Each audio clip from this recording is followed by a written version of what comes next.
ზაფხულის მოსვლა ამიტომაც უხარიათ ბავშვებს, რომ ბებიებს და ბაბუებს ნახულობენ არტედეგებზე. და მათთან ერთად უფრო მეტ დროს ატარებენ. აბა რა სჯობს ბებიას და ბაბუას?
დარია თუ ავდარია, ზაფხულია თუ ზამთარია, არის ერთი რამ, რაც არასდროს არ იცვლება, ყოველთვის ერთნაირად ციკციკებს. მართალი ხარ ბაბილინა, საათის მიხედვით ჩვენ შეგვიძლია შევადგინოთ დღის განრიგი. არტადეგებია, მაგრამ მაინც უნდა ვიცოდეთ, როდის ავდგეთ, ვისადილოთ, ციგნები ვიკითხოთ თუ ვითამაშოთ. მართალი ხარ.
ზაფხულის არდადეგების დროს ბავშვებს უფრო მეტი დრო აქვთ გაერთონ ჯადოსნურ ეკრანებთან. ნახონ ზღაპრის საყვარელი გმირები და მათთან ერთად იხალისონ.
ამ ჯადოსნური ეკრანიდან მე ბაბილინა და მე გოგიჩა გემშვიდობებით და გპირდებით რომ ზაფხულს ერთად და ხალისიანად ვატარებთ.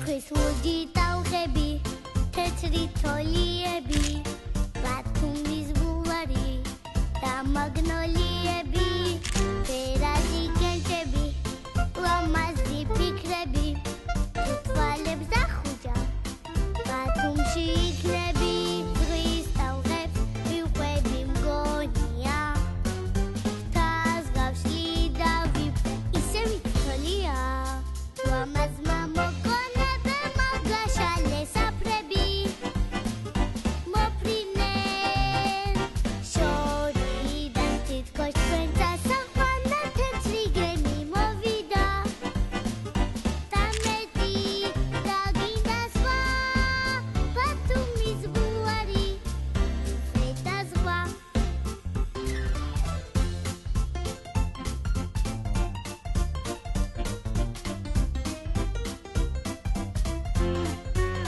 შორეულ სიმღერებს ტალღები მღერიან თეჩადის ალისფრად სხვა ძალისფერია სიტმაში თუ ნახავ თოლიას ზღვის პირას მოხვდები შეცე